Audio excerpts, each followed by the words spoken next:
What's going on, everyone? Happy Monday once again, and welcome to your WWE Raw review for February 1st, 2021. We are right off the heels of the Royal Rumble last night, and this was the fallout to that show. We learned a little bit in terms of WrestleMania and where things are likely to be headed.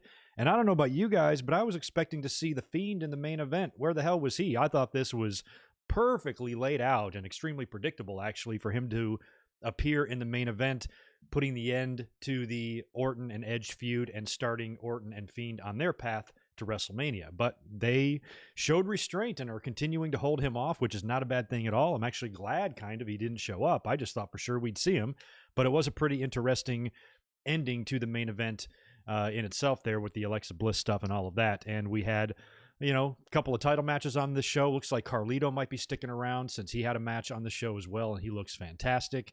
A lot of wrestling news to get into in terms of WrestleMania and some reports leaked regarding Edge and what his likely opponent at WrestleMania is going to be. He did open the show tonight, but did not reveal anything. So we're likely going to find that out on Friday instead, and it looks like Good Mike Work's going to get his wish, because I have been saying, even all the way during my predictions video a couple days ago, prior to the Royal Rumble, when I predicted Edge, I'm like, man, the opponent for him is Roman, because that would be so fun, the build to that. Heyman and Roman and the way that they talk to people, doing that to Edge, and him, you know, having amazing promo skills and mic skills, his presence, his star power, and, you know, what he's able to do to have that on Fox is just going to make for a great build. You know, I don't know what the match is going to turn out to be, but I know there can be a story to be told there, and it should be pretty cool. So if that turns out to be the case, as we are hearing, he should announce that on Friday, because Edge is booked for SmackDown this week. So we'll hear more about that. But, you know, WrestleMania, that's kind of what I was hoping for there. You know, Edge and Roman is going to be good. And we'll talk a lot about that as we go through here and, you know, discuss the results of the show and all that stuff. But I appreciate everybody that was here last night for the watch along and review. That was a lot of fun. We were up here for about 5.5 hours. We did a watch along to the whole pay-per-view, and we stuck around and reviewed the show. So if you want to hear my review on the Royal Rumble, you can check out that video right now. The timestamp is down in the comments. I think it's about 4.5 hours in. We actually review the show match by match if you have not heard my thoughts already. My original plan was to chop out that review and upload it as a separate video, and I did that, but I wound up deleting it. I just decided against it. I'm like, you know what? I don't need to do that. That's too much. I'll just put the timestamps down on the original video, and people can watch my review there. So I decided not to do that, so I'm sorry if that did confuse anybody, but the audio to the review is also available on my website for download. You can catch it on the Stitchers and the iTunes and all the podcast sites if you'd like to listen to my thoughts on the Royal Rumble just moments after it went off the air last night. And it was a really good show. You know, we got to give kudos to WWE. You can't not give them credit for giving us one of the best Royal Rumbles we've seen in recent years without a goddamn fan in the arena. That is nothing to brush off. You know, and as much as we shit on the WWE here on the show, and as much as we are frustrated, you know, to no end by their ridiculous booking decisions and their formulaic nature and how fucking overproduced and everything just sucks 99.9% of the time, every now and then they can pull a good show out of their ass and they can actually look like they know what they're doing. And that was clear last night, and that was great. You know, for us to be in the middle of a pandemic era, I think a lot of our, I think I can speak for everybody when, you know, there's just, you know, there's a part of us that our heart's not totally in it, because this is a weird time. No fans in the arena seemed extremely unnatural at first. The Thunderdome has helped. I think we're all growing used to it, and it's gotten to the point now where pay-per-views like TLC and Survivor Series, SummerSlam was very good. You know, we've seen some pretty good pay-per-views despite the horrible circumstances we're in. And it looks like WWE is taking this WrestleMania season very seriously. They've got some big matches planned. Of course, it's a 2-night event in Tampa, and that should be the first wrestling show with fans again in over a year. And I think they're planning on having a big celebration that night, as they should. So some of these matches that are being, you know, the groundwork is being laid for now, I think is kind of promising in a lot of ways too, because as of right now, there's no sign. We're not going to get an Undertaker match this year, of course. There's been no sign of Cena, and according to him, his movie schedule might conflict with WrestleMania. We might not see him there after all. No sign of Brock so far. No clear direction for either of these guys if they do come in. And we saw Goldberg last night get his ass whooped. So maybe, you know, for once, it's going to feel like WrestleMania is not heavily relied upon like the stars of the past, because I don't even know if I'd classify Edge in that generation. He's back. He had a match tonight on Raw. When was the last time Brock worked Raw? So I don't put Edge in the same category as those guys. He's back now. He's not, I don't know if we had a house show loop, I don't think he'd be traveling on doing the live events or anything like that, but he's working a somewhat more regular schedule where I think we're going to see him in the ring relatively frequently, not every week or anything like that, but he's not above working Raw or SmackDown, So, Edge is different. So that's going to be a great story there. And then you got to wonder who Drew McIntyre is going to face. Big heel turn tonight on Raw. So I think we know who Drew McIntyre's immediate opponent is, but I don't think Sheamus is going to be his WrestleMania opponent. I think Sheamus is going to be his Elimination Chamber opponent, and he's going to have a much bigger adversary at WrestleMania. Not sure who that is. It could be Brock. We could get a rematch there.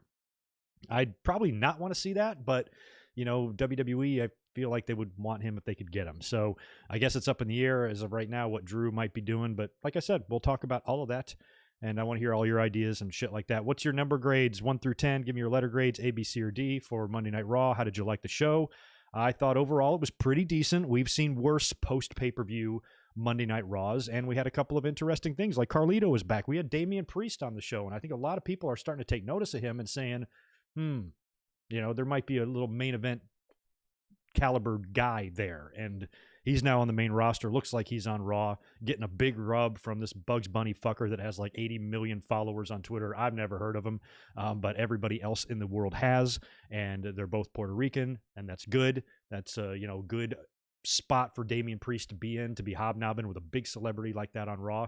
So I feel like there was a little bit more to his debut tonight on Raw. It felt like a debut that, even though I don't give a shit about Bugs Bunny or any of that stuff, it was promising to see them bring up someone from NXT. I'm like, doesn't look like they're going to flush him down the crapper. Maybe Vince actually does see something in Damian Priest, sees what the rest of us sees, and maybe the company will actually get behind this guy, because I think there's potential there, to be in the main event picture at some point, maybe even this year. Maybe he can accomplish what Aleister Black did not, Well, that's still a touchy subject for a lot of us.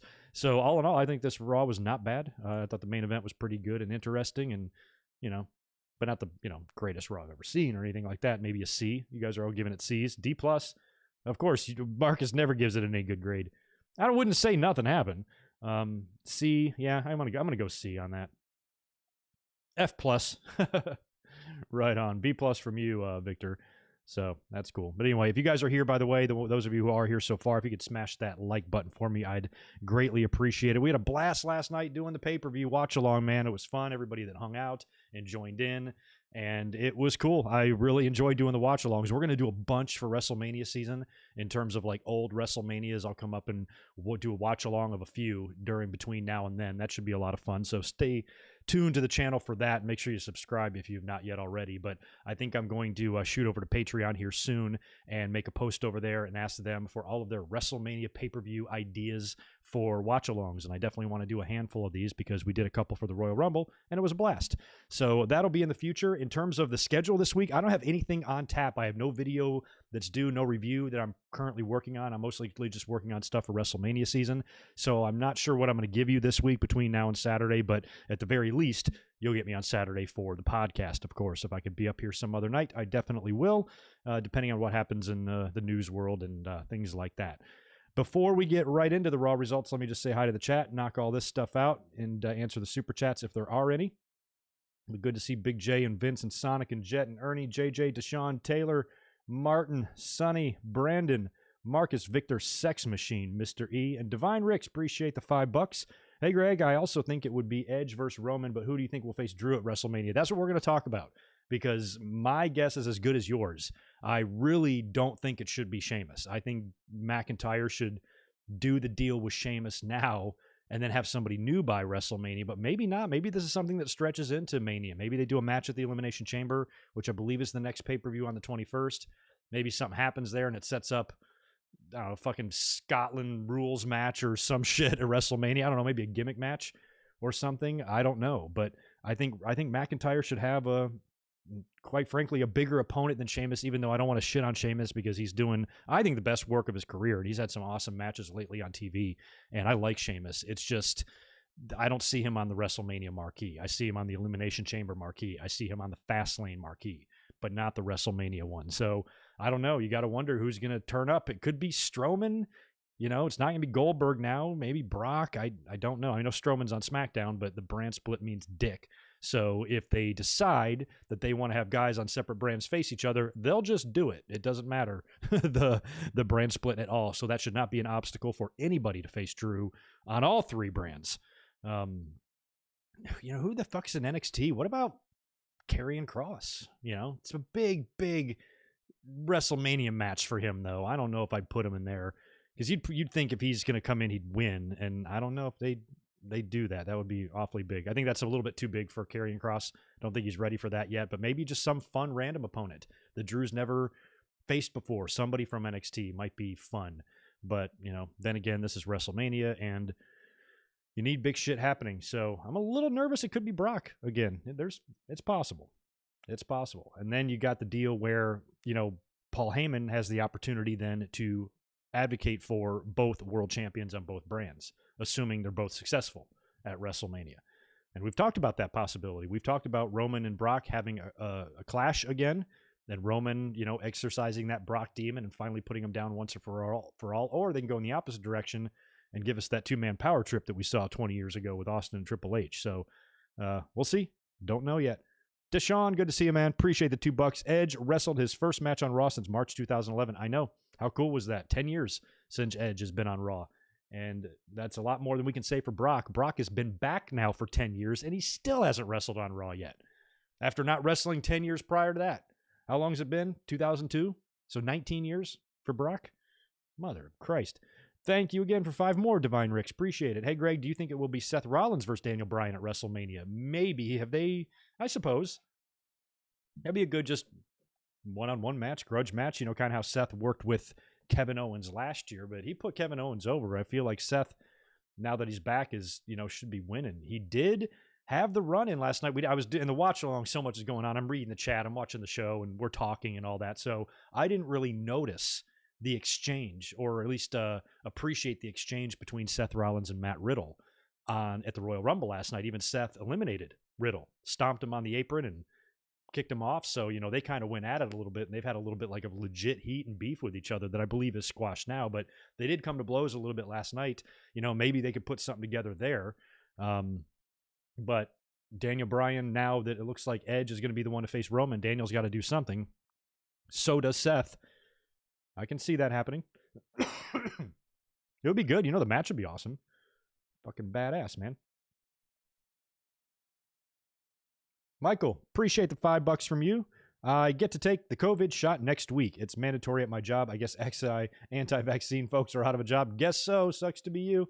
Yeah, some places are mandatory, some places aren't. It just depends on kind of what line of work you're in, I suppose, and that sort of thing. So, yeah, good luck with that. I am still yet to get mine and even yet to look into it. So I'll be getting mine soon. I'm just kind of, letting everything settle, and then I'll go out there and get stuck with that needle. Thanks for 2 more from you. Deshaun reports our Christian is back with WWE part-time. Yeah, we're going to get into that as well. And we talked about that last night in the watch-along, that he didn't look like a guy coming in just to do a spot. He didn't look like, somebody that didn't really have to get in shape, come in there, do a few things, getting tossed out. Oh, no, he was in their ring for a long time, and he was in the Final Four, and he looked great. He was not taking it easy in the ring. He was balls out, man, bumping all around, hitting the ropes. He looked in really good shape. He looked in good enough shape to where it looked like he got himself in that shape. And I said that. I was like, man, he looks like he's been training for a comeback. And now that Edge is back, I would love to see them have some run-ins. Edge can now be tied in to the Roman and Edge storyline, and that can all be a lot of fun. And I'm glad that he's back. He's going to wrestle a few matches. Even Big E posted a screenshot of the two of them from way back in 2014. Technically, apparently, Christian is still actually owed an Intercontinental title shot by Big E because of whatever the hell they were doing at that time. And now Big E, here we are all these years later. He's Intercontinental champion right now. Christian's presence will probably be on SmackDown because that's where Edge is likely going to be. And yeah, we can probably get that match. So not only are we getting Carlito back now, which we'll talk about in a minute, it does look like Christian will be coming back for, maybe his final goodbye, because he kind of quietly retired and he wasn't enforced into it. I don't think. I think he has had a couple of concussion issues, but nothing that was stopping him from ever competing again if he didn't want to. So one final little gasp here with his best friend. This is something I appreciate, man. I remember when Edge and Christian came in. I remember watching Edge in dark matches when I would go to WWE live events. before they'd even put the Edge gimmick with him yet. And just, watching him start all the way where they are now is nearing 50-year-old men and be able to get back into the ring together once or twice more before it's all over. I'm 100% on board with that. So I'm glad he's back. He looked really good. He did not look like a veteran that had no business being in the ring, like Goldberg does, like The Undertaker does. He looked like a veteran that knew exactly what he was doing and is more than capable of working a couple of matches here and there. So I have no problem with it. I'm glad. George Morris, appreciate the 5. Hey, Greg, sad news. Dustin Diamond has died. You heard. What are your thoughts? I did see that today. I guess he had some really gnarly cancer, which sucks. And that's a shame because he's like my age. And that's a bummer. I never watched Saved by the Bell. My sisters did. I was actually very, very anti-Saved by the Bell. I didn't like it. I thought it was so fucking dumb. But I can't deny what an influence it had on kids. I was just a bit too old for it. By the time Saved by the Bell came out, I was already in high school. And my sisters were younger than me, way younger than me, and they were all about the show. And I was like, this is so fucking dumb. This is not how high school is. This is horseshit. Even out here in California, it ain't like that. Like what they're making. This is not the way people interact. These are not what you fucking do. And I watched Zach Morris's trash on Funny or Die's YouTube channel. That shit's the best. But I was always very disgusted with Saved by the Bell. Thought it was the dumbest show. I didn't understand why kids liked it at all. It was dumb. It was cheesy. It was hokey. It was stupid. Extremely unrealistic. And everything about it sucked. The writing sucked. The dialogue sucked. The story sucked. The characters sucked. They were all just empty shells of human beings who all just had no redeeming qualities whatsoever. And the whole show sucked. Very, very anti-Saved by the Bell. But Screech was an iconic character in TV, especially amongst that generation and stuff. So they can't, you can't deny that. But in terms of like his death, that's real sad because you're young. He had another 40 years to live and something like this happens and he passes away. And I know, in his personal life, it was a little rocky as well, too. I'm not sure if he had the greatest relationship with the Saved by the Bell cast. He's said some things about them in interviews and stuff, and he's had some weird behavioral issues, some troubles with the law, things like that. But, in terms of his death, lung cancer, that sucks. That's way too young for something like that. So, yeah, and all the girls were super hot, Tiffany Amber, what's her fuck, and all that. So, just such a bad show. I hated everything about it. Could not stand it. So yeah, there's my Saved by the Bell rant for the night. Rest in peace to Screech. Very sad to hear that, but Saved by the Bell sucked, and I didn't like it at all. I was too old for it. Anyway, I think that kills it for the rest of the super chats there, and we can start getting into the Raw results here and talk about what we're going to be looking at into WrestleMania. Like I said earlier, it looks like Elimination Chamber is the next pay-per-view, February 21st. Not sure exactly what they're putting together for that yet, but I'm going to assume maybe they're going to have a women's chamber match to determine who faces the Raw Women's Champion. I guess they might do the same thing for the men, unless McIntyre just figures out his opponent another way. Maybe they have a number one contender match. I don't really want to see that, but if they don't bring Brock back or somebody huge, because that's what they could do. If they do the Elimination Chamber, you could bring Brock in as a surprise and he wins it or something like that. But otherwise, I don't know if I want to see them do okay, we're going to have a fatal four-way on Monday Night Raw, or 2 fatal four-ways, and the winner of those 2 fatal four-ways will face the following week on Raw, and that person will challenge Drew for the title. It would be a cool way to give him kind of a different opponent. But I don't know who there is really on the Raw roster that speaks to me as a WrestleMania marquee match for Drew McIntyre, because I think we can all agree he ain't dropping that fucking belt before WrestleMania. Sheamus is not taking the title from him. At least he better not. So Drew going into WrestleMania as champion seems like a 100% guarantee at this point. So who's he going to wrestle that would make it a WrestleMania-worthy match? Brock? Cena? You notice we're all talking about legends, people that are not currently on the show.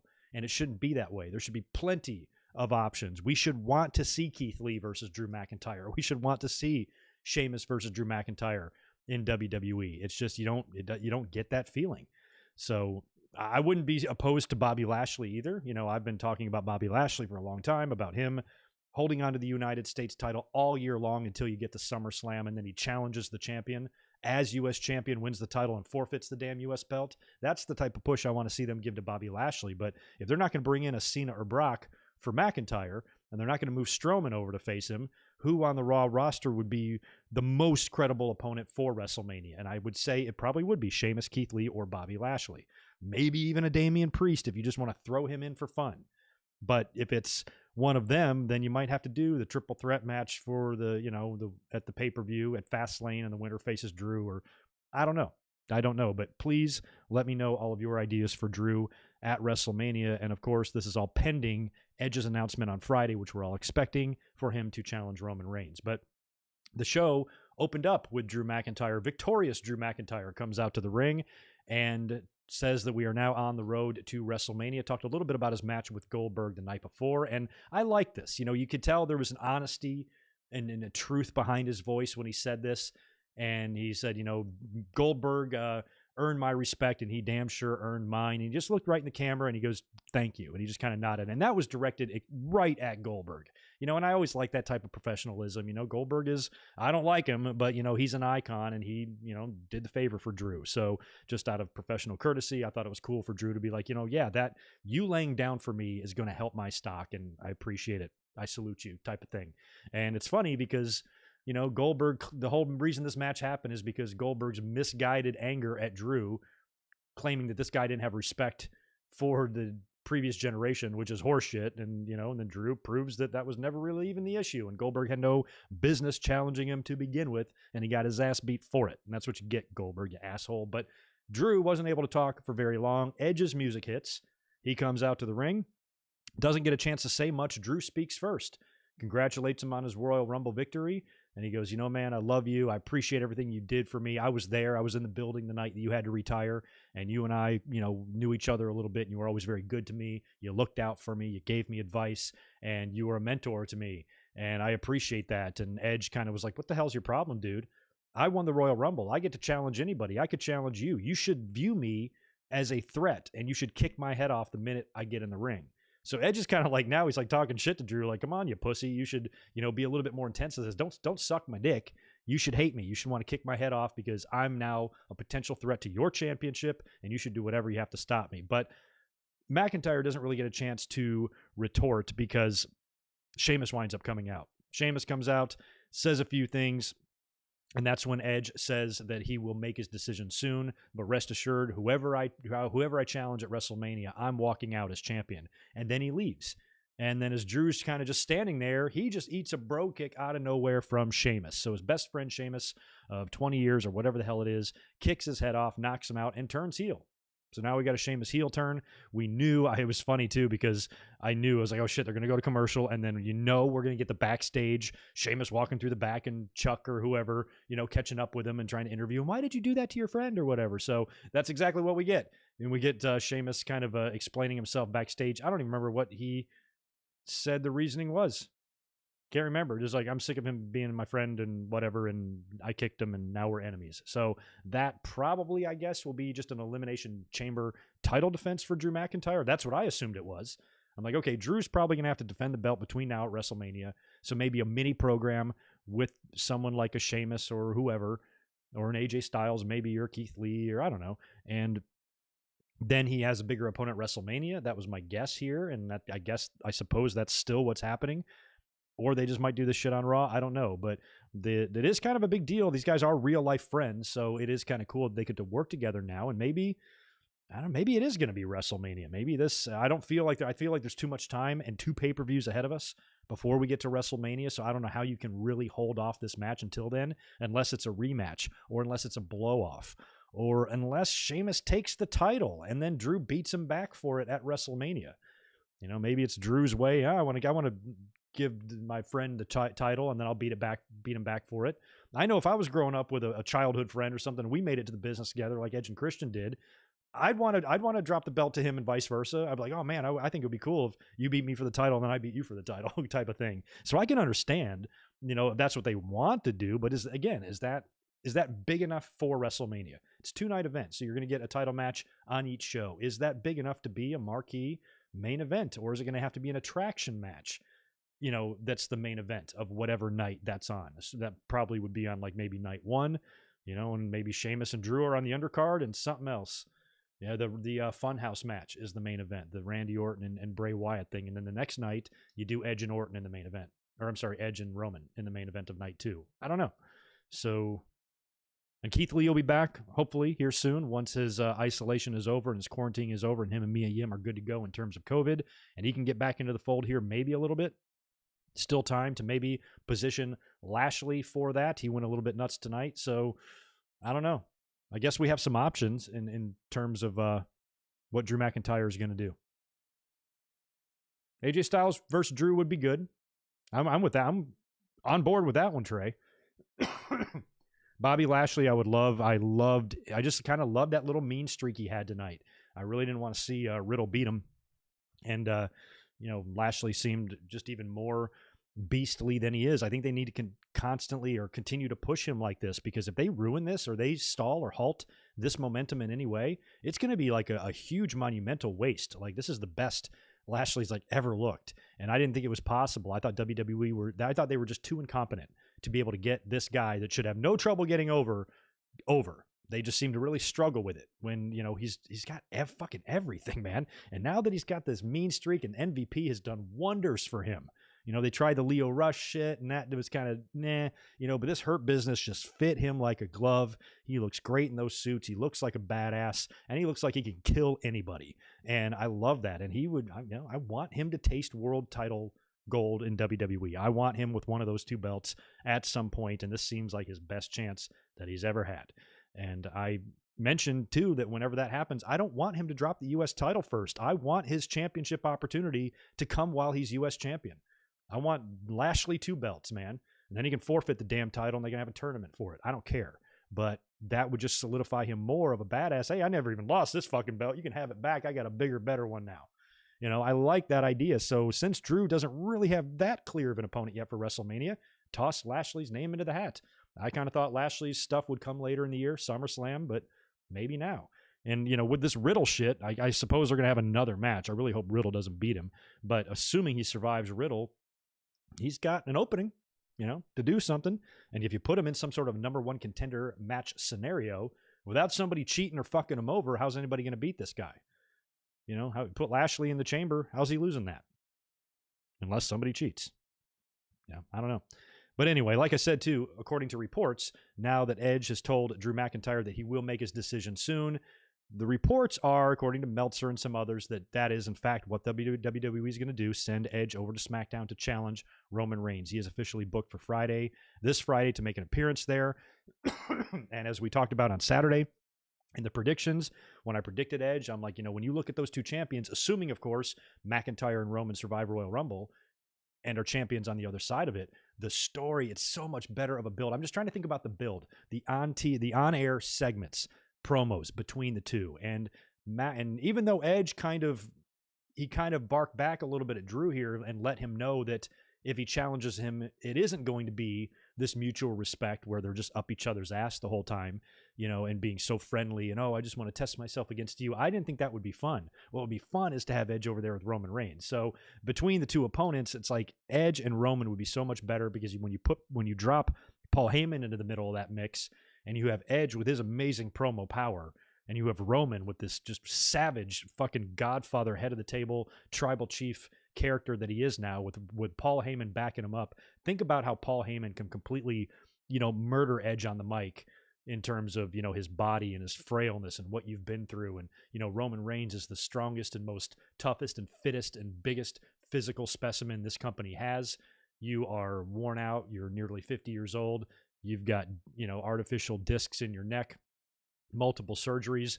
One well-placed punch or one hard bump could not only end your career, but end a lot more than that. And I think just when you start putting all that into words in the promos, I think you're going to feel it. And I think it's really going to make you invested in the match. And I predicted this all the way back on Saturday, and I could be completely wrong here. I admit 1,000,000% that I could be wrong. But I said on Saturday in the predictions, I was like, assuming it's Edge, and assuming WWE actually does what I want them to do, and he challenges Roman, not Drew, then I actually kind of think Roman should beat him. Because, wrestling fans, like when they don't like something, what do they always say? It doesn't make sense. I heard that shit all day today. Edge winning the Royal Rumble didn't make sense because he already won it. Did it make sense for Austin to win it in 2001 when he had already won 2 previously? What kind of shit is that? It doesn't make sense because he already won it. Get the fuck out of here. It's so fucking stupid. So, of course it makes sense. He's fucking Edge. He's a legend. And he's going into WrestleMania now. So I love that. So I think that if you want to pretend that shit doesn't make sense, does it really make sense that Edge could beat Roman Reigns in a match at this point in their career, where they are in life? You know, Roman looks pretty fucking unstoppable right now. You know, and Edge, he's been doing great. He wrestled an hour last night and then worked against Randy Orton tonight. So even though he's 47, he is more than capable of wrestling. But sometimes you don't always get the happy ending. UFC people just coughed up money to watch that stupid Conor McGregor fight the other night, a couple weeks ago or whatever it was, and he got knocked out in like 3 minutes. Sometimes you need to be hit with a dose of reality. It'll do these fucking fans some good to not be whiny, spoiled little bitches all the time. And sometimes the fairy tales don't always end the way you want them to end. You know, the comeback story for Edge, it's all there. Even WrestleMania 37, 10 years after the last WrestleMania that he was there and he was champion on, when he beat Alberto Del Asshole, 10 years, everything's just there. The comeback. Christian is probably going to be involved in this in some way. You know, Roman is going to beat the fuck out of Christian at some point on SmackDown. They've done this a bunch of times. Remember when like Undertaker was trying to get Ric Flair to wrestle him and he beat the shit out of David Flair. He beat the shit out of Arn Anderson. Triple H beat the shit out of William Regal, like Eugene's friend. They've done this several times with like family members and stuff. You know, even Brett. I remember Scott Hall attacking Owen. I think somebody else, Yokozuna attacked Owen Hart. Like everybody just goes after the family. So, you know, you get like Edge on a SmackDown 1 week between now and WrestleMania where he's off or he's not there, but Christian happens to be there. You know, and then you get a promo with him and Roman Reigns, and then maybe Roman books himself or Heyman says, hey, it's going to be you and Roman tonight. And then Roman just kills him, you know, and just murders him, blood, the whole deal. And, you know, Christian's maybe off TV. And then, you know, maybe that's how they get the belt off of Roman. If they do want to give Edge the nostalgia run, that's what, if you are going to have Edge beat Roman, that's probably how I do it. Have Roman annihilate and kill and murder and destroy Christian on TV to where he's in the hospital and he ain't coming back. He's in a goddamn coma. But then you get to WrestleMania, Christian appears in the match and interferes. Maybe you got a stip. Maybe it's no DQ or something like that. He turns up as a surprise, attacks Roman Reigns, helps Edge win the title so Roman doesn't really get beat clean. Edge has a little bit of help, but Roman's been cheating through the whole match using chairs and shit or something. And Christian comes back and screws over Roman to get revenge for what Roman did to him, and then Edge wins the title. I could see that scenario playing out. But if it's like straight up, you know, I would actually be okay with Edge not getting back to the championship and actually saying, you know, because Edge is an unselfish guy. I feel like, you know, he's got a good vibe and a good personality. He seems pretty down to earth and shit like that. So, I mean, I could, you know, if I'm Edge, I'm not speaking for anybody, but like, I would just think if I had a great career, multiple world championships, I'm in the Hall of Fame, what can I get? And the business has given me so much. What can I do for it to give back to it? You know, and going into WrestleMania as a legend, as a Hall of Famer, to put over their new star, you know, in a way would almost mean as much as the championship. Like I would have that much pride in myself and my career and my work if I went and did something like that, if I knew it was really going to benefit somebody. You know, it's like, yeah, here's Roman Reigns. No, now he fucking, you know, beat Edge, beat The Undertaker at WrestleMania. You know, eventually he's going to beat Brock again, I think, and really just cementing himself as the guy in the company. Nostalgia run for Edge would also be nice because I love Edge and I wouldn't complain about him being champion at all. Like some of the assholes were complaining today about him winning the Royal Rumble. I wouldn't complain at all if he won the title, provided it was a good story, good moment, and I'd be supremely happy for Edge. And there's nobody that's deserved it more. He got a Raw deal. That was incredibly sad. That was emotional for all of us to watch when he had to just abruptly end his career like that. So full circle moment for him to win. But then if he's going to go and face Roman Reigns, you know, I wouldn't, you know, he doesn't have really a great decision here because both of these guys are just badasses and I wouldn't be thrilled to face either one, you know, but Roman is going to take some guts. I don't know how that's going to work out on SmackDown. I'm assuming he's in the ring and then Paul Heyman comes out and starts talking shit and just, I don't know, he tricks Edge into winning or something like that. Or challenging, excuse me. And it could be a deal where Roman feels the same way I do. Like I was just saying, you know, Edge is older, you know, he's a little bit frail. He's got a bad neck and I want him to come challenge me because he's an easy opponent. It'll be a night off for me at WrestleMania. Roman can take him lightly. And then maybe you can do the Christian thing where Christian shows up, helps Edge win and shocks Roman and Edge wins the title. Perhaps maybe then dropping it back to Roman a month or two later. Because Edge, if he's winning the title, he ain't having a year run. He's having a 2-month run. I think it's gonna be like that. It's gonna be like a Rock or a Rock run or somebody like that, or a Hogan. Relatively quick. Because the one thing you don't want is to risk Edge getting hurt as champion again and have to have that happen to him again. So you want Edge to see it through. So hopefully he can win the title, have a minute program with Roman, drop it to him in the rematch at Backlash or Money in the Bank or wherever. We got to think about the Miz too. This fucker has still got that briefcase and he could turn up anywhere. So, maybe you could have Edge win the title. I don't even want to say it. I didn't want to say it out loud. Maybe Edge wins the title at WrestleMania. He's get this great moment. Fans are cheering. It's just such a wonderful celebration. And the Miz comes out and cashes in and wins the title at WrestleMania. Interestingly enough, those were the two champions at WrestleMania 27, 10 years ago. The Miz, he retained in that match with John Cena, and Edge retained in his match with Alberto Del Rio. Damn, when was the last time that happened? When have both world titles been successfully defended at WrestleMania? It's got to be a while, right? Dang. Anyway, so let's just hope that the Miz stays away from this. Miz has got no business being anywhere near in the same goddamn zip code as either one of these titles right now heading into WrestleMania. I have mentioned this possibility before. What do y'all think if he just randomly showed up in NXT and fucking cashed in on Finn Balor or something? Why not? I'd rather have that than him cash in on Roman or Drew. And then you got the Miz as NXT champion. That would be like that would be like Vince being ECW champion. Oh my God, the fans would be so up in arms. But then some NXT guy could come and take it away from him and humiliate the Miz. I don't know. It might be fun. Just think about it before you say no. I know everybody's gonna say no, but think about it. Think it through. It would be okay, right? Come on, it would be all right. Anyway, hello, Juan from Ecuador. Yes, Adam Pierce, my brother.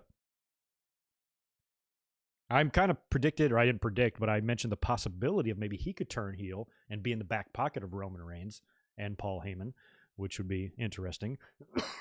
But I don't think they're really going to do that.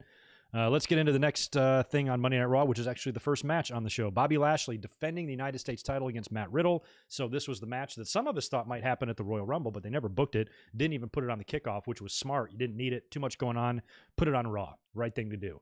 But I just got done singing the praises and kissing the ass of Bobby Lashley a couple of minutes ago, so I'm not going to rehash all that again, but you guys know I like Riddle. I do like Riddle, but I don't want him beating Lashley here. Lashley just needs to continue to roll. So the fact that this match was opening the show made me feel very good.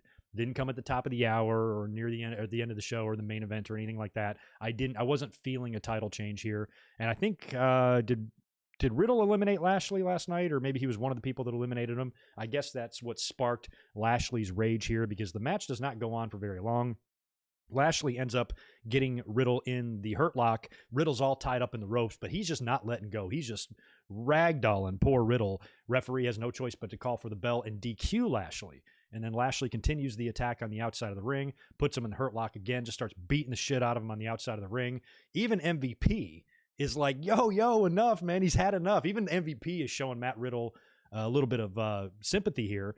And I was like, wow, even MVP doesn't seem to be quite thrilled with what Bobby Lashley is doing, which starts getting me upset. And I'm like, I don't want the fucking Hurt Business to break up yet. How can I make this clearer? And they're giving dissension to everybody. Shelton and Cedric ain't getting along, and they're blind tagging each other in, and they're disgruntled, and MVP's all over the place. And now you got Lashley snapping, and the Hurt Business is like imploding. But, excuse me, after Lashley finally leaves Riddle alone and starts walking up the ramp, you do see a little smirk with MVP, like, all right, this is a side of him that I haven't seen before.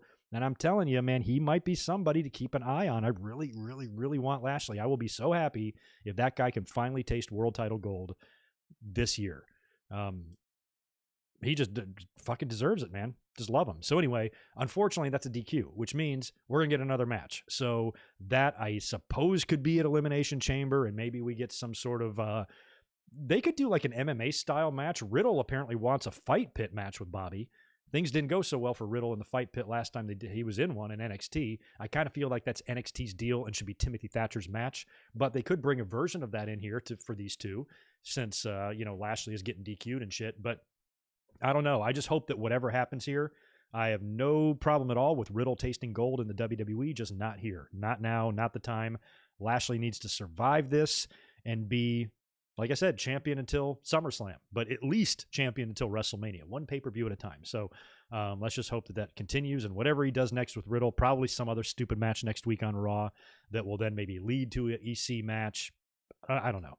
Who the hell knows? But it's an interesting new spin and twist on Lashley's character. Don't know if this is something permanent or if he's just blowing off steam from last night. MVP would be on commentary later on during the tag team title match, and he would mention this. He was like, I've never seen him like this before. So I kind of liked that. So I liked what I saw with Lashley. Just keep the belt on him, please, because he's awesome with it. Randy Orton and Edge both got a couple of promos hyping up their main event match, advertised match tonight for Raw. Orton was up first. This was pretty good. Well, Orton was not the... sorry, I've got a little bit of a cough. I'm still trying to get over it.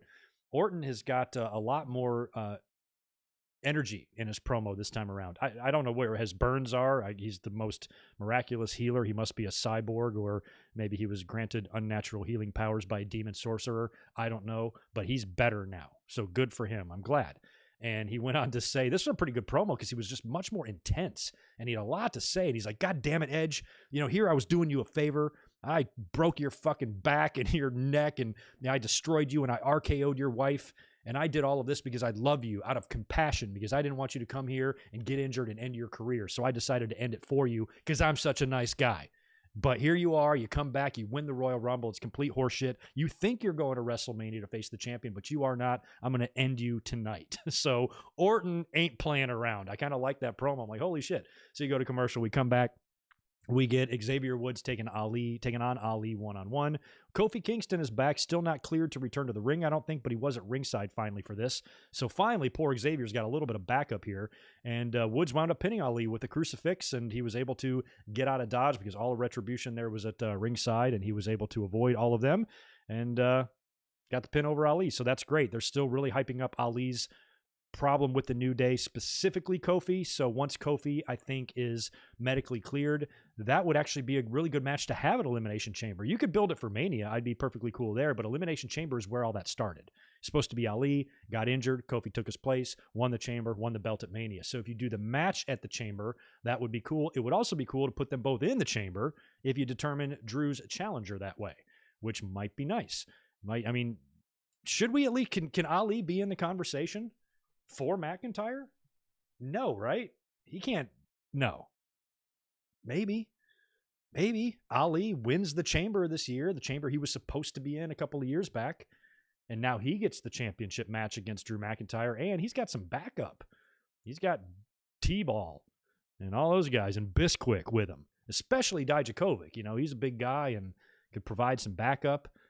Maybe Keith Lee could get on the side of Drew McIntyre. And Keith Lee and Dominic Dijakovic or T-Bar go way back from their NXT days. They've had some wars. They're also kind of bros at the same time. Keith Lee's girl, Mia Yim or Reckoning, is in the group as well. So maybe Keith Lee can come back up Drew McIntyre and then turn on him and join Retribution. When I got here, they changed my fucking song. They maybe put on this ridiculous outfit. They don't know how to treat anybody with respect. So I'm going to start taking it myself, turning on Drew, and then maybe Keith Lee. If you get a Retribution Keith Lee going up against Drew McIntyre, then you might have something there. Because just Drew McIntyre versus Keith Lee, as we know it now, we've already seen that a couple times on Raw, and even though the matches are really good, they had that great title match, I think, at the end of the year or whatever it was, which was great. But again, you're talking WrestleMania here. But hell, you put some weird-ass mask on Keith Lee and change his name to Golden Grams or something, you never know what you could come up with. So that's an option. You can at least think about it, or you can think about Ali in general. He got screwed out of that opportunity. Do they try to give it to him here? Is he big enough for WrestleMania?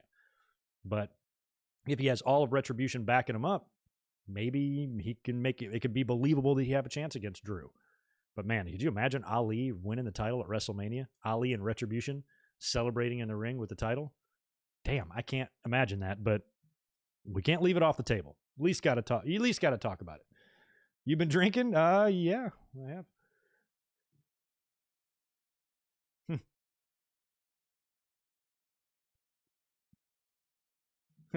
I'm just saying, why do you think they're making such a big deal about that Kofi shit? He's been bitching about how Kofi took his opportunity. We've got Elimination Chamber on the horizon here. Drew McIntyre, assuming Edge faces, we just talked about assuming Edge faces Roman. Who the hell's Drew facing? Sheamus? Is Sheamus really better than Ali? I think the match between Ali and Drew McIntyre would be fucking off the hook, man. Drew McIntyre and Ricochet had a match a couple years ago in the King of the Ring tournament on Raw that was amazing. So I think, and look at how well Drew worked with AJ. Why can't he work with Ali? Same size. There's just, I think it'll be all right. Put all the titles on Carlito. I might be with Sunny Man there. Carlito would be awesome. By the way, the audience is good, but the likes are ass. Can you guys hit me with some thumbs up? Otherwise, I'm going to have to go on the internet and figure out a way how to illegally buy likes, because I know some YouTubers do that shit. But I might have to figure it out. Oh, I'm going to be answering those super chats. Did you send one, Zane? I was scrolling back up in a minute. Oh, I thought I owed more than you some answers. So nope, just you. Sorry about that. Appreciate the $5. Bianca Belair botch Rumble win. A shoot, or would it be addressed in storyline?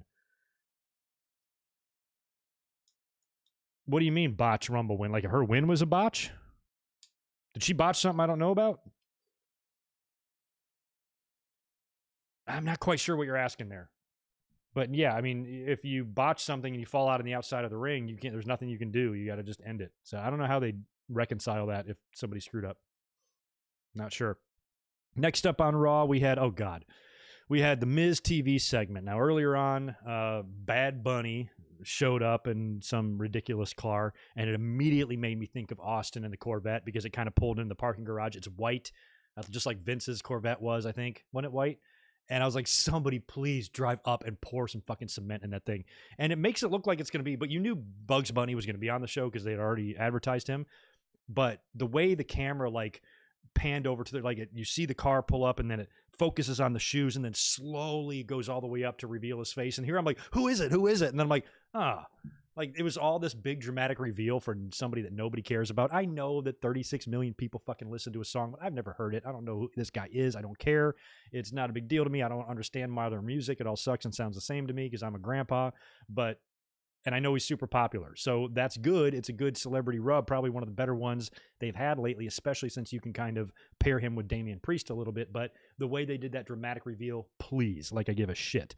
And then they show, I think it was Bunny and Damian Priest were backstage, and then they were approached by Miz and Morrison or something. Something went on there. I didn't pay any attention to it. But Miz TV was going to have Bad Bunny as their guest host, or guest, excuse me. So Miz TV starts. They bring out Bad Bunny, and they talk about how he wants to be a star, a WWE wrestler. And he's like, yeah, it's always been a dream of mine. And they're like, well, you come to the right place. And it looks like they're going to whip his ass or something. And then Damian Priest comes out. So it looks like Damian Priest will, in fact, be on the Raw brand, which is interesting because when he was rumored to come in and they decided and they changed their mind or whatever happened, that was supposed to be for SmackDown. So they've now switched him. He looks like he's going to be on Raw, which is pretty good. They exchanged some words. Bad Bunny winds up he doesn't do anything. It's Damian Priest. Damian Priest just comes and just nails the Miz, just punches him right in the face. Then we go to a commercial, and I thought for sure we would come back to a tag. I'm like, tell me it's not going to be Damian Priest and fucking Bugs Bunny against these guys, but it wasn't. Just a one-on-one match, Damian Priest versus the Miz. Bunny is involved on the outside of the ring. He even slaps or hits John Morrison with something at some point, allowing Damian Priest to hit his finisher, whatever the hell it's called, on the Miz and beat him. So big victory for his first night on Raw. Damian Priest is good. He's really good in the ring. His character is, I'm not that invested in it, but I just think there's potential there. He's got all the tools, as they say. He really does. So I'm hoping he has, at the very minimum, United States title contention caliber matches on Raw. And he's at least, you're in the top half of the card, because I can see WWE kind of getting behind someone like him. He feels like a guy Vince would like. He's very big, he's tall. He's pretty smooth in the ring. He's got a great finisher, whatever that thing is. What's it called? Little twisting neck breaker thing. He's good. I like him, and I'm rooting hard for him on the Raw roster. And that's a pretty good rub by Bunny, and he would get another one later.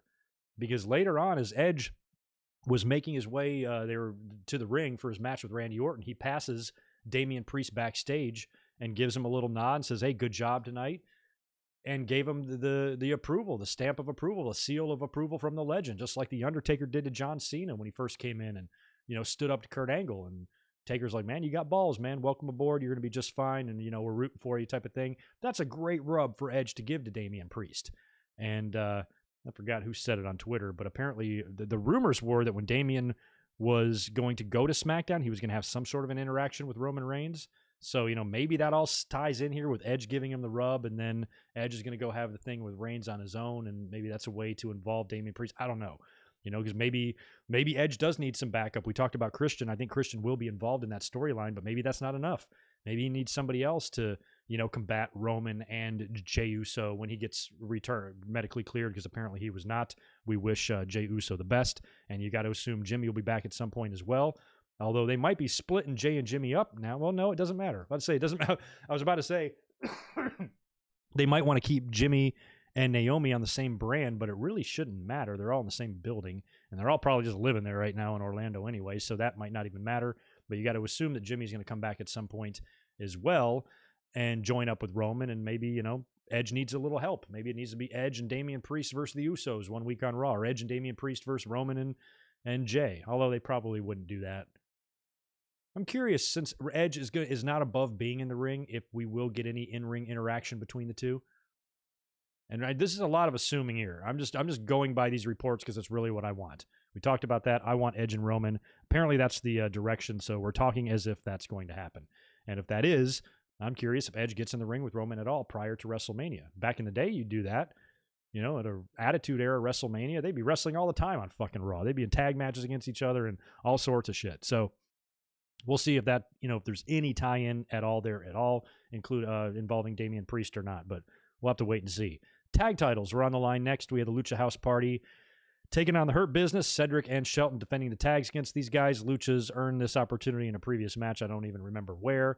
MVP was on commentary. That's when he kind of talked a little bit about the Lashley stuff from earlier on. And in the end, the Hurt Business wins, but they still are teasing that sort of dissension. It wasn't as pronounced this week, but Shelton did blind tag himself in and wound up hitting the pay dirt on Metalik, or I can't remember who, and got the win for the Hurt Business. So they retained the tag team titles, but there is still some sort of animosity or dissension or just tenseness between Cedric and Shelton. So like I said, I don't know why WWE is in such a rush to start giving this faction problems when I still think they're running strong. And I think they even started teasing the dissension on the same night they won the tag team titles. Did they not? Didn't Cedric do something crazy and they won the tag titles and everybody's kind of like confused? Like, what the hell, man? Are you trying to build up a Hurt Business fatal four-way at WrestleMania or something? Don't do that. Like, let them run for a while. I don't know. I like the Hurt Business. Maybe I'm the only one that likes them. Maybe everybody thinks the faction is lame. I do not.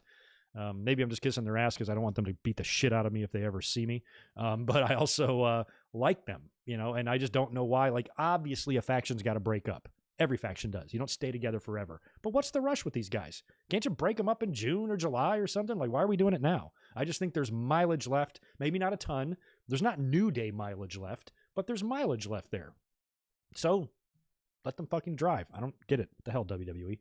After that, we had a triple threat tag team match. The winners would be the number one contenders for Nia Jax and Shayna Baszler's tag team championships. But what's getting annoying here is it feels like WWE has forgotten that these are supposed to be floating titles. Now, I know Asuka and Charlotte was recently on SmackDown, but everything regarding the tag team titles seems to happen on Raw, which I don't mind if like the majority of it happens there, but it seems like everything is happening there. And I would love to see these champions go to NXT. We have always wanted, or you guys have always wanted, Nia Jax to go back to NXT, right? This is a good time to get her there. Let's tell her she's got to defend the titles in NXT, and then when she shows up at the Performance Center, put a chair in front of the door so she can't get out, and you lock her in there. Stay there, and don't come back. Stay there in NXT. We don't need you. But I wish they would do a little bit more with some other contenders here, because now it seems like this is going to be just on Raw. But I was hoping Shayna and Nia Jax might just make a trip down to NXT first before they drop the belts or whatever. I kind of thought that a couple weeks ago I had said that I think whenever Asuka and Charlotte's run is over, that it should be like Mandy Rose and Dana Brooke. I know that sounds crazy, but Dana's got a great attitude. Everybody loves her. She works hard, and Mandy Rose is a lot more impressive than I expected her to be when she became a wrestler. They seem to be a legitimate tag team, and why not give them the belts? What's the difference? You put the belts on the Iconics, so why not Dana and Mandy? But Since Lana came back at the Royal Rumble, she still has that ongoing issue with Shayna Baszler and Nia Jax. So they teamed Lana up with Naomi here. And it was Asuka and Charlotte versus Mandy and Dana versus Lana and Naomi. Triple threat tag, winners are number one contenders. So since Lana is back and Naomi is back, she's not going to come back and just start losing right away. It made a lot of sense that they were going to win here. So not like a huge surprise or anything, but not one that I even gave a shit about anyway. And I'm not going to tell you guys what Naomi's and Lana's names spell backwards. I'm way too mature for that. So I'm certainly not going to say, like I moan anal. I would never do that because this is a mature podcast and that's not the type of stuff we do here. After that, we had Carlito is back teaming up with Jeff Hardy. Apparently these guys teamed up back in the company in like 2006. I don't remember, but it's their first time being around each other in 15 years. And they're taking on the team of Elias and Jackson Riker. So Carlito, we saw him last night. The dude is ridiculously jacked. What a transformation. He looks like a completely different person. He was in the ring here doing some crazy athletic shit. And I said last night, I even tweeted it out during the Royal Rumble. I said, if they don't offer this dude a contract or put some sort of piece of paper in front of him, but hey, you want to stick around for a little while? They're idiots. And it looks like maybe they have. Not sure if, Carlito's going to sign a 3-year deal with him or anything like that, but it looks like he's going to stick around maybe for a few matches and be around. That's great. I always liked Carlito, but WWE, he was one of those guys that, just got lost in the shuffle. And I know he was, he wasn't a yes man either. He would pretty much voice his problems if he had a problem with something. I know he failed some wellness policy tests, which I think led to his dismissal at one point, but they weren't using him anyway. And I remember when they inducted Carlos Colon into the Hall of Fame, and they inducted him. I think it was him and Primo and Epico or whatever did the induction. And he said something like, "Oh, wow, I'm on TV. It's so much different from when I worked here," or whatever he said. Finally, I got some TV time. So, he wasn't doing anything. He was a victim of what we see a lot of now, of perfectly capable wrestlers like Ricochet and others just sitting around and catering. So the fact that it doesn't seem like these issues have gotten any better, but he's back now is pretty amazing. But, it's been 10 years, any bad feelings are possibly gone away, and maybe they'll just use him better. And he's in a point in his life where he's like, look, if you guys aren't going to use me, I want the fuck out of here. So, maybe he signed a contract that'll just let him walk if it's just not going the way he wants. I don't know. But either way, good to see Carlito back. And since he's back as well, there's no way, just like Naomi, he ain't coming in here and losing his match back either. So him and Jeff Hardy, of course, win the tag team match. Jeff pins Elias after a swanton bomb, and welcome back Carlito. The only thing that sucks is I don't think he can do the apple gimmick because COVID. You can't be spitting apples. Even if you get a test and you're negative, I don't know if they do that on TV, they're going to get all sorts of shit for it. So probably not a good idea for him to take bitefuls of apples and spit them in people's faces, unless he did it tonight on Raw and I didn't see it. I suppose it's possible, but seems unsanitary and maybe they shouldn't be doing that. After that, we had an Edge promo. Edge and Randy Orton, like I said, both had opportunities to hype up their match in the main event. And he talked about Orton. Here Orton was all intense and jacked up in his promo on Edge. And Edge is like, dude, you're the pussy. You didn't even go bell to bell. You and I were the first people in the ring. And you hurt your knee and went away like a bitch and tried to come back and steal the Rumble. And I still beat your ass. So I kind of like that promo. That was pretty good. And that was right after that was when he gave the little rub to Damian Priest in the hallway there backstage. After that, we got another advertised match that was announced earlier on in the day. Nikki Cross taking on Alexa Bliss. A lot of people were a little bit bummed out by Alexa Bliss's involvement in the Royal Rumble last night. Felt like she should have done more. She was ganged up on before she could do her transformation. Ultimately tossed out, I believe, by Rhea Ripley. And that might have been a tease there for something to come between them as well. I'm still holding out hope. Like I talked about all day Saturday in the predictions and all yesterday during the watch along, I'm still holding out hope that you can somehow get to a Ripley and Charlotte match for the championship at WrestleMania. That would require some stuff first. Charlotte and Asuka, they did, by the way, cut a promo at Gorilla prior to that triple threat tag earlier. And Asuka said a few things, and I felt like they might have been trying to plant a seed for some dissension there. And now that they didn't win this number one contenders match, there's really no reason for them to be a team anymore. So I'm still hoping that we get to that at some point. But if not, and the plan is not to do Rhea Ripley and Charlotte, maybe Ripley has got something on the horizon here with Alexa Bliss. I don't know. But Nikki Cross, of course, great to see her back. She was back in the Rumble, and she's somebody that should have never been off TV, but she has been for whatever reason. And here she is facing Alexa Bliss. During the match, Alexa transforms into the old Alexa Bliss, and then starts acting like nothing's wrong. Hey, Nikki, what's going on? What? And tries to go over and give her a hug, and Nikki's freaked, but she kicks her in the stomach and tries to fight it off. And then the lights go out again, and she turns back into the playful playground Alexa Bliss. Nikki Cross is freaked at this point, but she goes in to try to attack Alexa anyway. Eventually, Alexa hits her with, I guess, what is her own version of a Sister Abigail. It was like a Sister Abigail with a twist or something, and it looked pretty good. Kind of have a new finisher, pins Nikki Cross and gets the win, so no real big surprise there. And I love this. After the match, after she beat Nikki Cross and her music is playing, she's leaving, and Randy Orton's music starts to play, and he comes out for his match with Edge. And we all know what's been going on between these two in previous weeks, and they just kind of passed each other on the ramp. Orton didn't even look at her. Just ghosted her ass. Just looked straight ahead and just walked to the ring, and like whatever issues he has with her and the Fiend, they're going to be suspended for now while he deals with Edge. Now, I think we all thought that because they're going to bring back the Fiend, we know that at some point, this would be a pretty good spot to bring him back because it's a post pay-per-view Raw.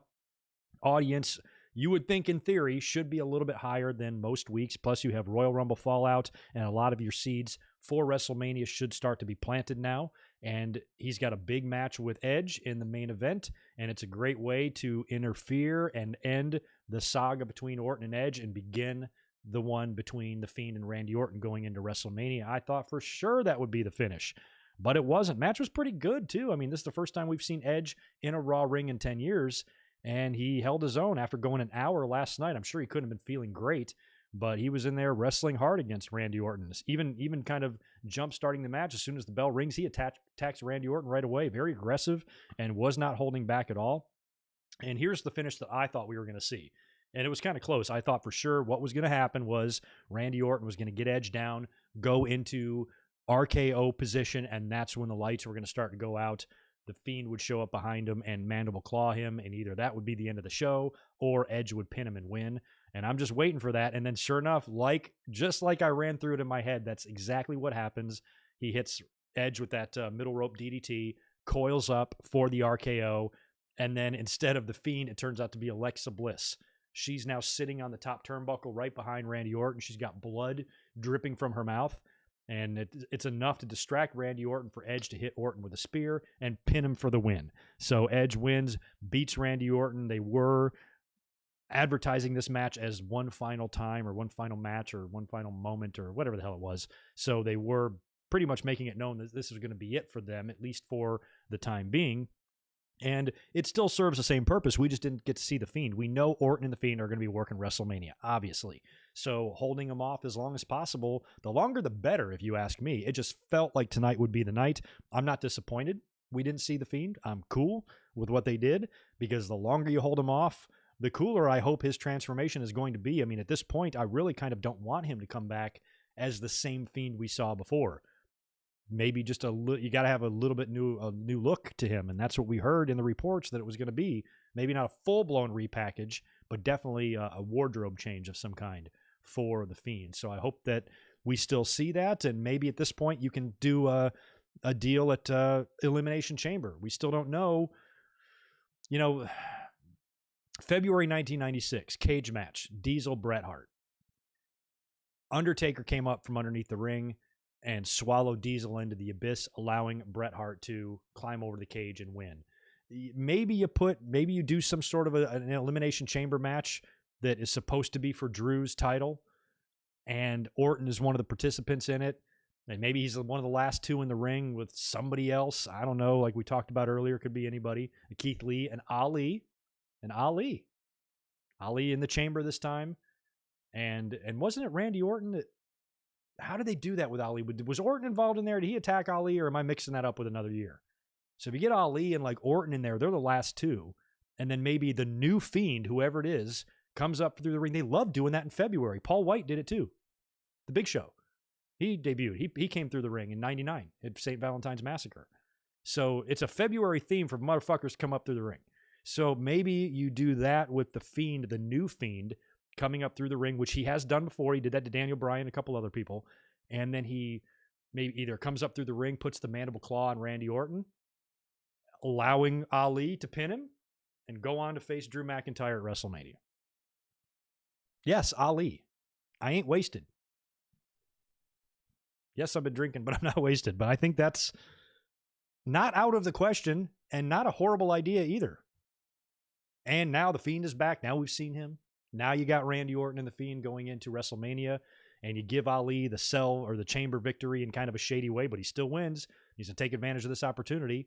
And now you got basically Drew McIntyre versus an entire faction. And if you get Keith Lee involved in this, he can turn on Drew and join them as well and join his girl in Retribution. Yeah. I don't know. They could that's kind of something I'm thinking about. Anyway. Yeah, there it is. Thank you for that, Sonny Man. It was, or I knew he had something to do with that. So he injured Ali before the chamber match. That's why Kofi took his place, right? So if they turn out to be the last two in the ring, I mean, I'd put Kofi in there too. Make Kofi a participant, Ali, Orton, and fucking somebody else. And of course, they're going to have to qualify for this shit on Raw. So we'll have 3 weeks of that crap. And then you get him in the match, and then it turns out to be Ali. Maybe Ali pins Kofi, leaving Ali and Orton in the ring as the final two. And that's where you have the Fiend come up and win. And then out of nowhere, and then you're like, holy shit, it'll be a huge upset. Nobody saw this coming. Ali is going to WrestleMania. I'm advocating for Ali to go to WrestleMania. Thank you for that, Deshaun. Thanks for the $5. According to reports, Carlito is doing exactly what MVP did last year. He is not signed yet, but will be a talent and could maybe become a producer. Good. Carlito is part of a very big wrestling family, and he'd be good. I'm glad. I'm really glad to see those two come back together. Let me scroll up here and knock out a couple of these other supers that I missed a minute ago. There's one from Luigi DeRaw. Appreciate the $2. So Rhea will be on SmackDown and do what for Mania? Oh, Rhea's on SmackDown? I didn't know that. I thought she'd be on Raw. Well, if she's on SmackDown, I don't know what she's going to do then. That kind of sucks. I feel like she's a Raw girl. But yeah, my whole idea for Ripley and Charlotte, I guess, is just not happening. But I don't know why they would not want to do that. That's money. But yeah, I don't know. I wasn't aware that Rhea was going to be on SmackDown. But if that's the news on the street or the word on the street, then I guess that's the way it's going to be. Desmond the Wolf, appreciate the $5 as well. What era do you like better? The reality era from 2011 to 15, the new era from 2016 to 2020, pre-pandemic. Oh God, none of these are really that great. I'm gonna go 16 to now to present day. I think the last few years, 2017 wasn't horrible. AJ Styles came in, had a year-long run with the title. We saw some, pretty good matches. 2014 and 15 was had a little bit of disappointment. Of course, they did the right thing with Daniel Bryan, but then he was injured. A lot of John Cena during that time as well. Neither era is great, but the last 4 years I think were better than that previous time period you mentioned. What's up, Chris? Thanks for the $2. Glad you're here as well. Didn't both champions retain at 34? Maybe they did. I just don't remember. I know Roman did, or I know Brock did because I remember he beat Roman, but I don't even remember what the other match was. I don't even remember what the other title match was. Who the fuck was the champion? I don't remember. Was it Universal or WWE? Or was that the Daniel? No, that was Daniel Bryan's return. I don't remember. I'm so bad at this stuff. I don't remember. I do not remember. Corporal Alphadorf, welcome back as well. Appreciate the $2. What kind of restaurant business do you have? Kind of like a upscale, like kind of bistro. We're like casual and expensive at the same time, which is right up my alley. Because in all my years of restaurants, I've always sold really expensive food, really expensive wine, but a lot of it has been in more like stuffy environments. I had one job about 12 years ago where, you had to really dress up. I had to wear a tie every day. Come in, I had to wake up in the morning to run this place from 10 a.m. to midnight and have to be dressed up in a tie, and it just fucking sucked. I am now in a place where, we still sell, we have a great wine list, expensive wine, expensive everything, but you can dress casually. When I'm managing the place, I'm wearing a pair of jeans. It's super casual. So we're kind of like a super casual upscale bistro for like really local rich people. We're very overpriced, but it's we kind of target them. All sorts of NFL quarterbacks, Aaron Rodgers and Drew Brees and all these others have houses right in the area there. So we have a great clientele, and it's awesome. So we can charge through the nose and we don't have to be stuffy pricks. It's really a dream job. It really is. I remember I had a bartend once with not only a long sleeve shirt and a vest and a tie and a name tag. Oh my God. And it was so ritzy and stuff. I don't like that frou-frou stuff. That's right. AJ and Shinsuke. Thank you for that heel turn. He nut shot at him. I remember now. Okay, so that wasn't that long ago. It was WrestleMania 34. AJ and Brock both retained the title. Cool. Oh, thank you for that, Nick Musser. It's all natural.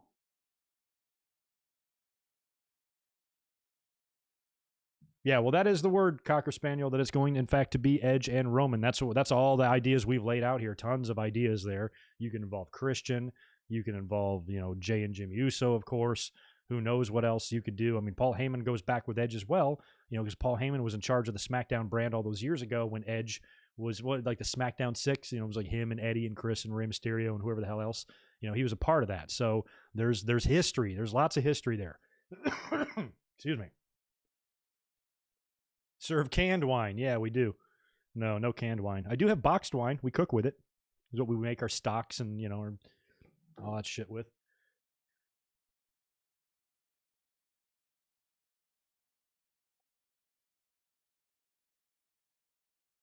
Yeah, that mill you could be. I don't think it's going to go that way. I think Edge is going to SmackDown. I think Edge is going to Fox. So I think the Chamber match will determine Drew's challenger, and I think Edge will probably. I think it would be stupid to really have Edge take too long, because I mean, maybe you could stretch this one more set of TVs, and 1 week from this Friday, Edge makes the decision to face Roman. But I think he's going to make the decision Friday. I see no reason to stretch this out, and I think, and plus. Here's something you have to think about, and look for this on Friday, because I would not be surprised. Edge, like I said, he's not going to be working a Brock Lesnar type of schedule, but he's not going to be working 100% full-time either, I don't think, in terms of like being in the ring every week or having a presence on TV every week. He might only be there, I think he's going to be there most weeks, but not all weeks. And you do have quite a good bit amount of time right now before WrestleMania. So you can't have 10, 12 weeks of just nothing but Roman and Edge build. Roman's going to have to do something before that, have a couple of pay-per-view title defenses perhaps, or something, and a lot of what he's going to do with Edge is going to have to be kind of on hold and then pick back up, on hold, pick back up kind of thing. So how much you want to bet that this Friday on SmackDown when Edge comes out there, maybe he doesn't intend to make his decision, but Paul Heyman goads him into it or something like that, or whatever. Whatever happens, if Edge is in the ring, Paul Heyman and Roman Reigns are going to come out there and fuck with him. And if it gets heated enough, I can see a scenario where Roman Reigns attacks Edge and injures him and messes him up good, puts him through a table and writes him off TV for a few weeks. Enough time for Roman then to face somebody else at Elimination Chamber or whatever they're going to do with Roman Reigns, give him another opponent, and then 3 weeks later, Edge can just be off TV just for a short amount of time, sell the injury, come back, pick up the Mania stuff. So it would be a good way to put all that on hold, and it would be a good reason to write Edge off of TV so he can go back to Asheville and rest up a little bit before he comes back and gets it all in the mix and goes balls to the wall till WrestleMania, because, doing back-to-backs, he did an hour in the Rumble and he worked with Randy Orton tonight. I think that maybe he needs a break now or something. So I wouldn't be surprised if Roman Reigns attacks Edge on Friday and writes him off TV for a couple of weeks. And then maybe Edge comes back at Elimination Chamber or something like that and, gets in Roman Reigns' face. I don't know. But something like that could happen. I wouldn't be surprised.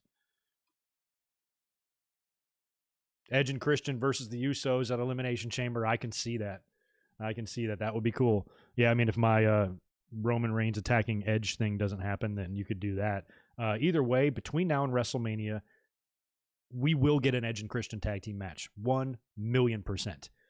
There's no way we are not going to get an Edge and Christian match. If they don't do an Edge and Christian match, it would be dumber than when they didn't do Ric Flair and Hulk Hogan at WrestleMania 8.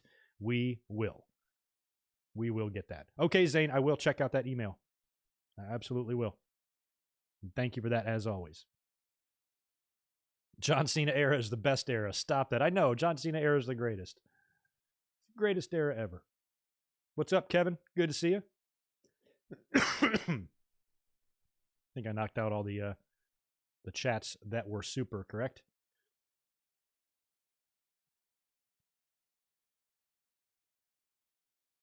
Let's see here. Where are we going? Just checking something out. Cool. All right. We're caught up. Just making sure I was all good on the stream. Anyway, but that's The cool thing is that leaves a lot of speculation open. This should be a lot of fun to talk about this on Saturday for the podcast, for the Winged Eagle podcast. I think we're going to know a lot more because, Edge will be on SmackDown and we'll get some sort of an idea. I suppose Edge could say, I'm not going to decide yet, but I think something's going to happen there. Edge and Paul Heyman's going to demand it, or they're going to goad Edge into it, or like I said, they're going to attack his ass and beat him down and then kind of make the decision for him or whatever. And that could be a way to get him off TV until you bring him back and resume the Edge and Roman Reigns stuff. Otherwise, it's going to be like 12 weeks of that. I think they said we're 69 days away or something like that from WrestleMania. Oh, not 12 weeks, but maybe 8 weeks, something like that. So we got a ways to go before we get to WrestleMania, and they might need a break from it. So we'll see what happens. SmackDown should be interesting, though, but I can see, that's, Edge on Fox, that's appealing to WWE. I can see them wanting to do that. There's nothing left for him on Raw, aside from potentially facing McIntyre, but other than that, he's done with Randy Orton and all of that. I was thinking that maybe, because I don't know what direction they're going to go in, maybe they turn Edge heel down the line. I think, we talked about this last night, I think if Edge wouldn't have gotten hurt, he might have been heel by now. He might have already gone through that honeymoon babyface era or phase and moved on to being a heel again. It would be cool if, I thought maybe if he sticks on Raw or something, what about an Edge and Christian and the Fiend new brood? What if they turned heel and went to the dark side and they joined the Fiend and the three of them came up the way I don't know. It was just a weird idea that I had. And then Alexa Bliss would be involved in that. You could always do, I don't think they're going to do this because of where they are in their careers, but you could turn Christian heel if you wanted to. Maybe the two of them want to have one more program together. And like I said, I'm not sold on Edge beating Roman Reigns for the title. I think there's a very good chance that Roman Reigns could beat Edge and retain the title. And maybe if he does that, Christian could turn heel or something like that and cost Edge the match at WrestleMania, and then Edge and Christian could have some amazing promos on SmackDown. Edge is like, you stole my dream from me. You of all people know how much this meant to me. You were there. You held my hand during my mom's funeral. You do this shit to me. And, then you set up a pay-per-view program between the two, but maybe they just want to do it together, say they did it. And, and then maybe Christian says, I want to officially retire. There's only one person in the world that I want to retire me. And I have that opportunity now because he's unretired, my best friend Edge. So maybe it's a program they want. And Christian can officially retire and go out, by having Edge defeat him and something like that. And then Hall of Fame next year for Christian. If he comes back now, has a little mini program with somebody and impresses, that should seal the deal. He should be a Hall of Famer. And I think he's always kind of been on the cusp or a question mark type of guy. He's a world champion, ECW champion, all sorts of stuff. He comes back here and, puts a nice little cherry on top of his career. I think that will, be nice closure. And maybe that's something that Edge and Christian would want to do. I don't know. It's something to at least think about, but I think if Edge does win the title at WrestleMania, he maybe gets a little bit of help. And that could be from Christian. Because like I said, I think Roman Reigns, is going to annihilate Christian at some point during the build to this and attack Edge's best friend. And if he attacks Christian and beats the shit out of him and knocks him off TV for a few weeks, and then Christian shows back up at WrestleMania attacking Roman Reigns, assuming this thing is a no DQ or something like that, where there's a pretty good chance it will be, and attacks Roman from behind, nailing him with a chair and helps Edge win, celebrates with Edge, pyro, confetti, Edge and Christian hug, and oh my God, that would be great. But don't rule that out. Don't rule out Christian turning heel, because he never got to have his retirement. He never got to have his retirement match, and there's really nobody he should face other than Edge for that. So that's a possibility. I'm with you. Transferring Heat podcast between Rumble and tonight. I have high hopes for this build to Mania. What about you? I do. I really do. I think so. I think the move to the Peacock streaming app is also a factor here. WWE really wants to put on a good show, for the new audience and all that kind of stuff. And I think so far, there's nothing yet, at least from the little bit that we know about WrestleMania, which granted is not a lot. It doesn't look bad so far. Bianca Belair is challenging for a championship, probably against Sasha. The reports are Roman and Edge, so those two right there are beautiful. And we know we're going to get The Fiend and Randy Orton in some sort of crazy-ass match, so that'll be good.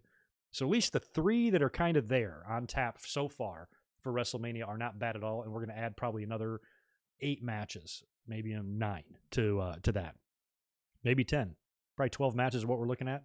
Yeah, so maybe 9. 9 more matches we're going to get. So that means Charlotte's going to have to do something. Asuka's going to have to do something. Rhea Ripley's going to have to do something.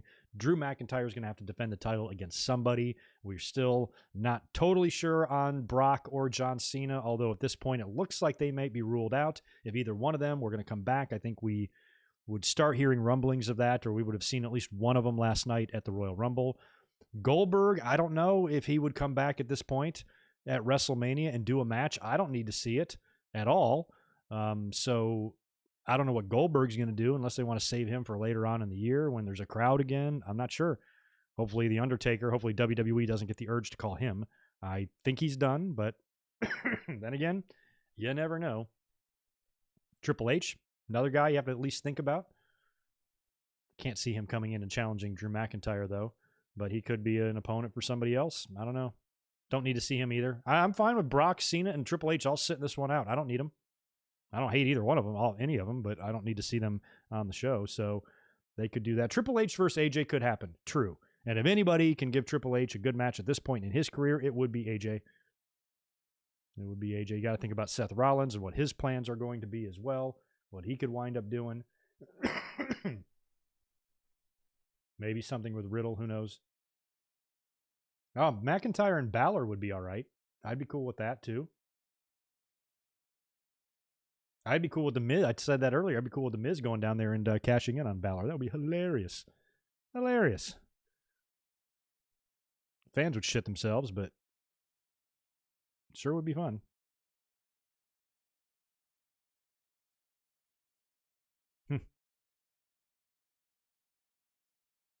Yeah, and when are we going to see The Fiend? I like my idea for Elimination Chamber coming up through the ring and attacking Randy, allowing Ali to win the Chamber and face McIntyre at WrestleMania. Why not? But anyway, I think that's going to wrap it up for tonight. It's been a lot of streaming. I was up here for almost 6 hours last night, and we've been going about an hour and a half tonight. So that pretty much wraps it up for all the WrestleMania speculation and the Raw results and all that kind of stuff. So the next time you guys are scheduled to see me is on Saturday for the podcast, but you might see me up here uploading a video or something before then. In the meantime, though, please subscribe. Also, smash that thumbs up button since they still suck. I got like no likes on this video. Help me out there, and I definitely appreciate it. And then have a great rest of your week. And I will catch you guys Saturday for the Winged Eagle podcast. Y'all stay cool. If you live in the Northeast, stay warm. I know it's a mess up there right now. And good luck with whatever you're doing.